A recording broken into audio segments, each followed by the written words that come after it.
Bom, meu nome é Regina Vilela, todo mundo sabe que eu sou jornalista e eu estou aqui para entrevistar a advogada Patrícia Alonso. Ela é uma especialista em direito de família e se especializou mesmo em defesa da criança, né? Principalmente porque ela luta contra a pedofilia e contra a alienação parental. Patrícia, eu quero essa entrevista com você especialmente por um motivo. Eu tenho criticado muito a possibilidade do senador Magno Malta vir a ser ministro do Jair Bolsonaro. Tem uma impressão ruim dele por causa de envolvimento dele na máfia dos sanguessugas, né, notícias. Mas eu queria saber de você, que é uma profissional que eu respeito muito pelo seu trabalho, eu queria saber exatamente uma coisa. O Magno Malta presidiu a CPI da pedofilia, a CPI dos maus-tratos infantis. Que resultados práticos e como é que foi a atuação dele, segundo a sua visão? Que resultados essas CPIs trouxeram para resguardar a criança brasileira? Ok. Regina, obrigada pelo seu contato. Para mim é um prazer muito grande poder estar falando com você. Na minha opinião, o senador Magno Malta é o melhor nome para assumir essa pasta, né, dos direitos humanos, que estão querendo chamar de família, mas aí eu acho que se a gente colocar família, fica uma coisa muito paternalista, né? Eu acho que deveria continuar com o mesmo nome, Ministério dos Direitos Humanos. O senador Magno Malta, ele tem um perfil de um político muito diferenciado no Congresso Nacional, e eu acho que é isso que causou um pouco de tanto barulho, desde quando ele perdeu a eleição até agora, né?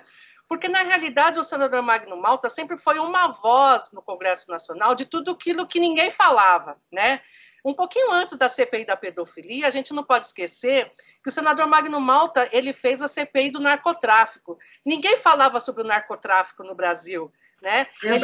Ele fez o trabalho do narcotráfico, prendeu o Hildebrando Pascoal, que foi um colega dele, o Hildebrando Pascoal era um deputado no Congresso Nacional. Imagina, um colega prendeu um outro colega e o senador Magno Malta teve essa capacidade, né, de encarar de frente o Hildebrando Pascoal. É tanto que até hoje, se você vai no Acre, não tem muito o que conhecer lá na capital, mas vão passar na frente da penitenciária e vão dizer que o Hildebrando continua lá preso, né?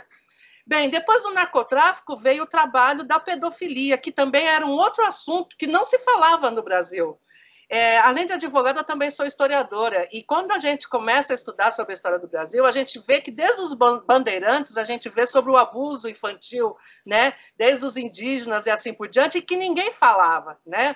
A verdade é que sempre existiu no Brasil essa questão da abuso sexual infantil, e ninguém nunca abordou esse tema, e veio o senador Magno Malta em 2006 com a CPI da pedofilia. Veja bem... Acho que esse resultado prático, esse trabalho de denúncia e esse trabalho político da parte dele, trouxe algum resultado prático? Então, trouxe algo prático porque, na realidade, não se prendia o abuso sexual infantil, porque acabava se tornando uma prática normal entre as crianças. Veio leis, inclusive, fortaleceu o Estatuto da Criança e do Adolescente, né? Mas o que acontece? No trabalho que o senador Magno Malta estava fazendo em 2006, veio os guardiões, os pedófilos que se tornaram pais, com a lei da alienação parental em 2006, e eles calçam a CPI da pedofilia com a lei da alienação parental. Então, ao mesmo tempo que nós tínhamos a CPI da pedofilia vindo, nós temos a lei da alienação parental caminhando junto. Em 2010, em agosto, eles aprovam a lei da alienação parental e em dezembro encerra a CPI da pedofilia. Ou seja, nós agora prendemos qualquer pessoa que abusa da sua criança que não faça parte da família, mas quem faz parte da família está toda guarnecida com a lei da alienação parental. Então, Deixa eu te fazer uma pergunta. Só para explicar rapidamente o que é a lei da alienação parental. É quando um dos pais, né, um casal, por exemplo, casa, tem um filho, e um dos cônjuges, né, abusa da criança e o outro acusa esse abuso. Na maioria dos casos, infelizmente, são os pais, né? Os homens que são os maiores responsáveis por esses casos. Daí surgiu a lei de alienação parental, em que esses homens, né, apontam o dedo para o acusador, no caso as mães, alegando que elas sejam doidas, né, porque estão querendo uma separação e estão apontando um problema que não existe. Seria mais ou menos isso, né? E que, na verdade, o que mais tem se provado é que as acusações, quando ocorrem, elas são verdadeiras, não é? E aí eu queria saber o seguinte: essa lei foi criada para resguardar o bandido? Então, você aprendeu a lição. Você está falando exatamente o que é a lei da alienação parental. Mas, na verdade, venderam para o Congresso Nacional em 2006 que a alienação parental, quando um casal está em disputa, aquele que tem a guarda, que fica com a guarda da criança, que geralmente são as mães, elas impediriam os pais de conviverem com seus filhos de forma harmoniosa. Não mostrando, Regina, não mostrando o outro lado da maçã. Por que que essas crianças não querem conviver com os pais? E aí a gente fala a sua fala, exatamente por causa do abuso, da violência doméstica, dos maus tratos. Ou seja, a criança não é obrigada a conviver com pessoas que não as tratam de forma adequada, de forma humanizada. Então, é claro, você gostaria de conviver com a pessoa que te maltrata, que te xinga, que te bate, que te estupra? Não, se nós adultos não queremos ter esse tipo de relação, por que que nós adultos obrigamos as crianças a terem esse tipo de relação? Então, quando se leva isso na justiça, a justiça, através desses abusadores que fazem as suas defesas, eles alegam que não há abuso, que não há maus tratos, que não há uma convivência sufocante e que isso se chama alienação parental, entendeu? Entendi. Eu queria que você me explicasse uma outra coisa. Pela lógica dos acontecimentos no Brasil, a gente vê que houve uma interferência ideológica muito grande, tanto na justiça quanto na educação. Porque, primeiro, quis se trazer a ideologia de gênero para a escola, aí você vem com essa lei, tudo uma coisa meio que está meio encaminhada com a outra, né? Está tudo muito ligado. Você acha que isso tem realmente essa ligação que eu estou fazendo aqui ou não?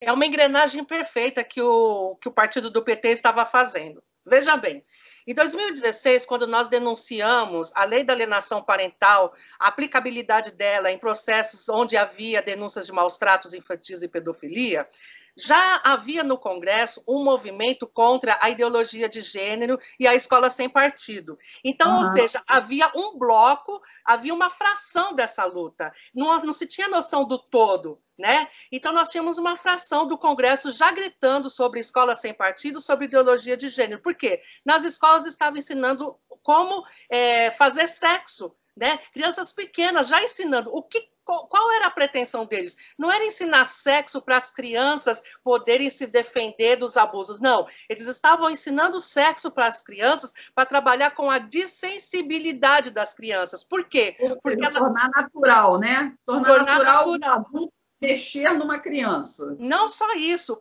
Por quê? Porque essas crianças já estavam sendo abusadas em casa. Então, ao invés delas serem abusadas em casa e denunciarem, não. Nas escolas, elas estavam aprendendo que o que estava acontecendo com elas em casa era algo normal, era algo legal, era algo que perfeitamente tranquilo. Então, o papai soltar um leitinho do pipi, que elas contam nas denúncias delas em boletins de ocorrência, na escola, elas vão aprender que no pipi se coloca a camisinha. Na escola, elas estavam aprendendo através da professora, colocar a camisinha na banana, que significava o quê? O órgão genital masculino, entendeu? E mais, Regina, nessa terceira engrenagem, por que tanto movimento para legalizar o aborto? Porque a criança que é abusada em casa, no transcorrer de tantos abusos, tanto abuso, ao ser engravidada, elas podem cometer aborto tranquilamente, sem serem criminalizado quem engravidou essas crianças. Então, da forma com que a gente estava indo, nós íamos ter a legalização do aborto, não para as mulheres adultas, meu corpo, minhas escolhas. Não era por causa disso, era por causa das crianças que estavam sendo abusadas e que estavam vindo a ser engravidadas, entendeu? Magno Malta tem ciência desses problemas? Então, o Magno Malta, ele tem ciência das denúncias que fizemos e que foi apurado na CPI dos maus tratos infantis. Eu presido a CPI dos maus tratos infantis e tenho convivido com tanta mãe sofrida. Tenho convivido com tanta mãe sofrida, por exemplo, por causa da desgraça da alienação parental, uma lei que já acabou no mundo, mas que ainda tem aqui, que o pai abusa, o padrasto abusa, e juízes, e muitas vezes o próprio judiciário em si, laudos falsos, psicólogos, psicólogas que dão laudos. E, aliás, tem uma máfia aqui no Brasil, especificamente em São Paulo, que nós já temos tudo na mão, que vende laudo dizendo que a mãe é louca e o juiz dá um laudo, e o juiz sentencia, devolvendo uma criança abusada para o abusador para viver com o pai e tirar a guarda da mãe.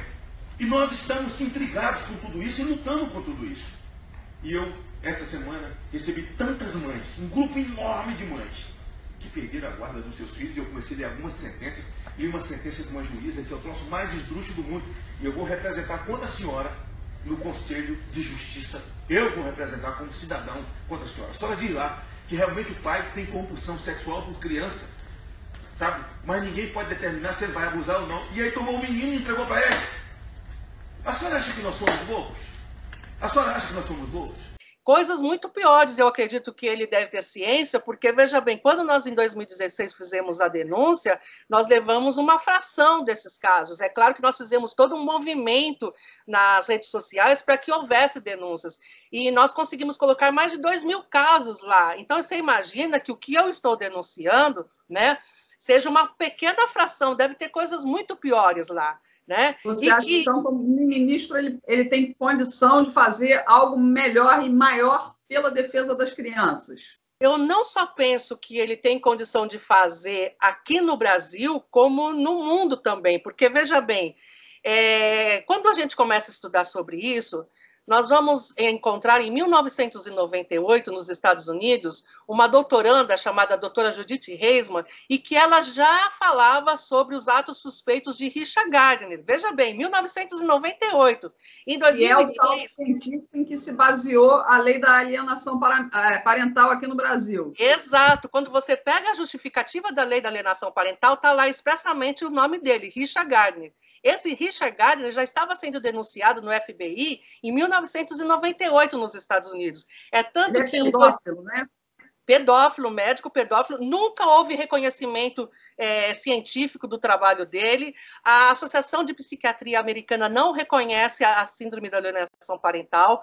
A Organização Mundial de Saúde não reconhece. É verdade que o lobby pedófilo até hoje continuam trabalhando para que haja esse reconhecimento através do CID-11, através do Dr. William Bennett, ainda continua esse movimento, mas, graças a Deus, está se levantando em todo o mundo, e agora no Brasil, eu creio que a voz maior vai ser a voz do senador Magno Malta, tá? Porque, principalmente, ele tem imunidade parlamentar, você entendeu? Por isso que eu acho que ele tem que entrar, assim, é uma questão de vida ou morte para as crianças, não só do Brasil, do mundo. Porque, veja bem, o gabinete do senador Magno Malta foi o único gabinete que abriu as portas para ouvir essas denúncias. No mundo todo, existe esse tipo de comportamento. E todas as pessoas do mundo que se levantaram para denunciar, juíza, advogados, psicólogos, todos foram processados por esse lobby pedófilo. Então, se levantar o senador Magno Malta, ele tem imunidade parlamentar para poder contar, não só no Brasil, como na OEA e na ONU, o que aconteceu no Brasil. O que aconteceu no Brasil depois de 2010? Nós somos o primeiro país no mundo de pedofilia, no ranking em pedofilia, e nós somos o quarto país no mundo no ranking em feminicídio. Você pode ver, você nunca se perguntou por que tantas mulheres sendo mortas pelos ex-maridos e por que tantos ex-maridos matando seus próprios filhos? Eles estão fazendo isso por queima de arquivo. Porque a mulher denuncia e a criança vai contar também o que está acontecendo com elas. Então, a lei da alienação parental foi esse eixo imaginário social na sociedade brasileira que entrou em convulsão, que levou a sociedade em convulsão. Nós, tirando essas leis ideológicas do Brasil, nós vamos trazer o Brasil à lei crua, né? Abusar, estuprar, né? Inclusive, há coisas importantes que foram tiradas da lei que nós precisamos voltar. Por exemplo, crimes contra a honra, crimes contra a moral e os bons costumes, porque quanto menos moral você tiver de consideração no país, verdade. mais o juiz vai ter de parâmetro para julgar. Então, colocar um dedo no bumbum de uma criança é moral ou é imoral? Entendi. Né? E aí, Patrícia, nós temos isso de monte aí nos boletins de ocorrência e a justiça acha que é alienação parental. Eu vou voltar a conversar com você outras vezes. Te agradeço muito você me dar esses minutos aí, que eu sei que você é super ocupada. Nada, muito obrigada mesmo. Obrigada, Regina. Um grande abraço, viu? Tchau, tchau.